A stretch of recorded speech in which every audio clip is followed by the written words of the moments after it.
अस्सलाम वालेकुम दोस्तों, उम्मीद है सब लोग खैर से बात करेंगे ओमान में कोरोना केसेस की। आज 9 दिसंबर 2020 बुध के दिन ओमान में 164 कोरोना के केस रिपोर्ट हुए और 7 मरीज वफात पा चुके हैं। इन्ना लिल्लाहि व इन्ना इलैहि राजिऊन।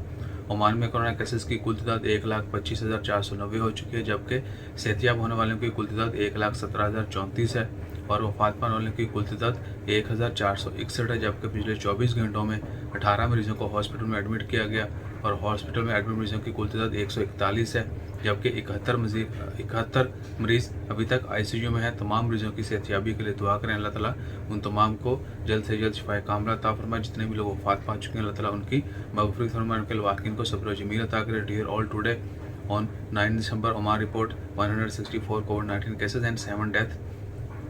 In Oman, total cases reached 1,25,490 and total recoveries 1,17,034, while total deaths in Oman due to COVID-19 are 1,461.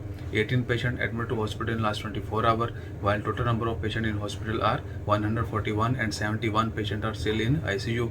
Please pray for everyone. Stay blessed always. Jazakallah. Allah Hafiz.